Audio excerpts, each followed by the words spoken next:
Hi, welcome back to the channel, and today we're going to be looking at a new tent. I'm quite excited about this one. This is the Naturehike Jim's Gear Bealock 1, which is essentially the one-person ultralight version of a Cloud Peak. They didn't do a one-person version of the Cloud Peak, they do a two-person version of this. So the reason why I like the look of this tent, it looks a bit like a Sulo, except for its single skin, weighs only 1.45 kilograms. It has a hydrostatic head rating of 1500 plus. I should imagine that this tent is in fact made for summer usage. It does say 4 season on the website, however it's a Naturehike tent, they all say 4 season on them, and they're quite clearly not. So, you know, when choosing your tent, use your brain. I won't be taking this up any mountains in the middle of the winter, despite the fact that it is a geodesic dome tent. It's just not made for that, so why would I? What I will take this on is probably some hilly trips in the summer where I will feel all right if it gets a bit windy overnight. And for 1.45 kilos, so just under a kilo and a half, seems like a good crack. And I only paid £150, and I have not seen a single review of this anywhere on YouTube. So here we go. First things first, I guess I will unbox her. This is what she looks like, by the way. In fact, give me a second.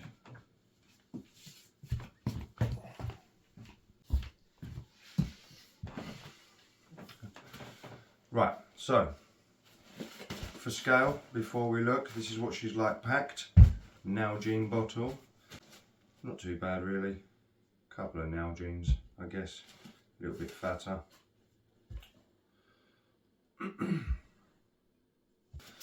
Right, let's have a look and see what we've got inside the bag.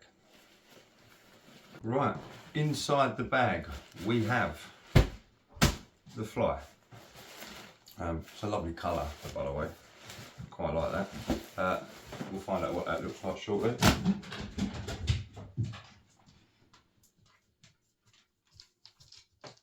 Oh, hello Dave. Hello Dave, this is my Labrador Dave.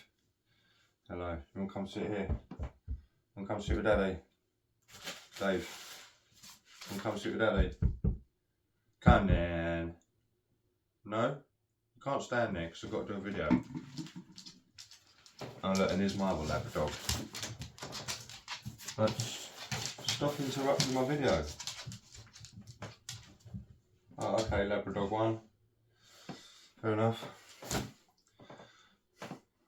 Labrador number 2, what are you doing? You want to come sit here? Come in. Come in. Come in. Come in. Up, up, up. Good girl. Come lay down, good girl. There you go. Right, sorry, where was we? This is Dave, this is Bessie. Very sorry, won't leave me alone. What also comes in the box is the hood. This is to obviously keep the rain out, is what it is. Poles. Let's have a look. Yes. It's all a bit tight. First open. Oh god. Oh god.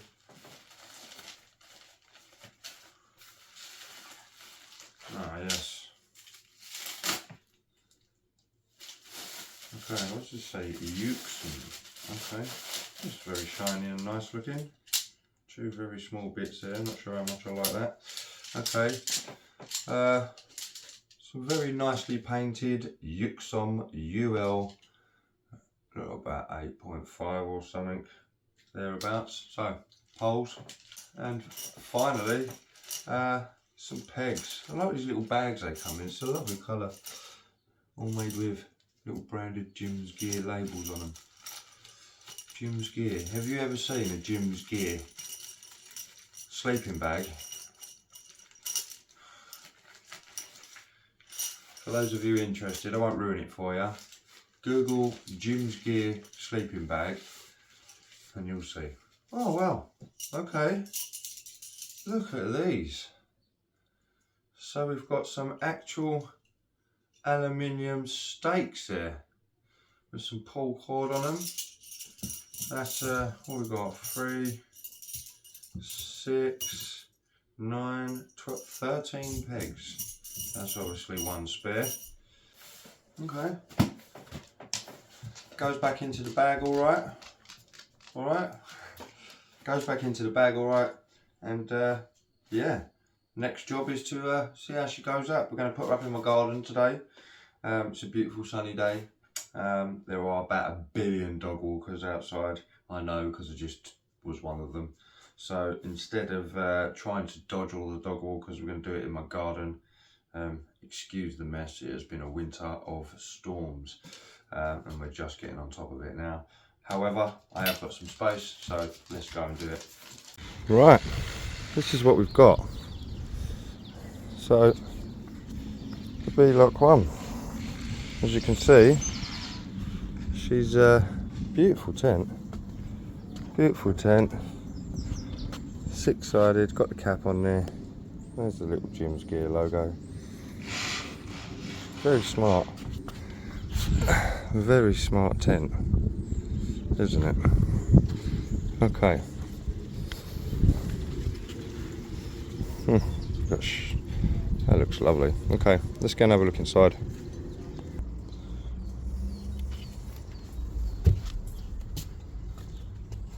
So there she is. I mean, nice looking tent. I have to say, it was a bit of a ball ache putting her up to start with. These little ribbons get caught. But otherwise, once you figure that out and you know what you've got to look for, I'm sure it'll only take a few minutes to go up in the end. The poles make some creaking sounds that I wasn't used to. But I think that's possibly because I'm putting it up like a sausage. But still, here we go. Let's have a look inside and see what we can see.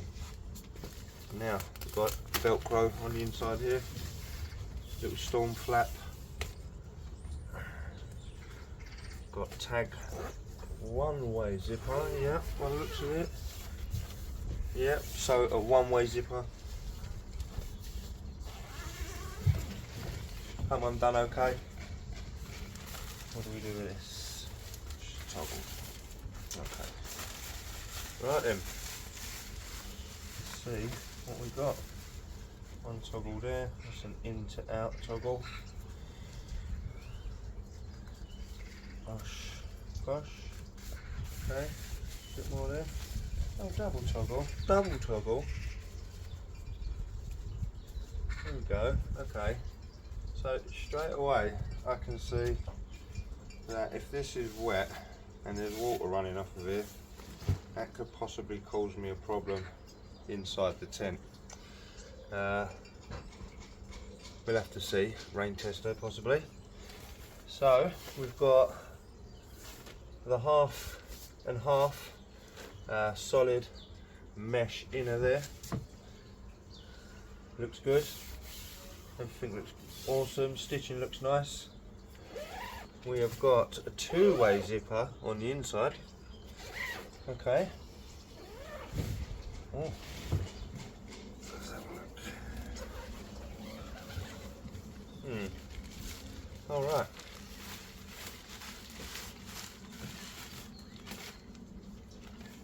Some toggle on the inside to hold the door on the inside open. Double toggle again.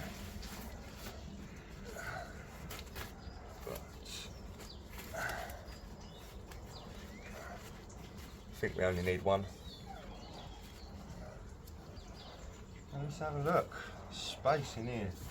So, okay, the inner will be pulled out like so. Let's take you inside. So you can see we've got a decent bit of vestibule there. That's all right actually. It's a decent bit of vestibule there.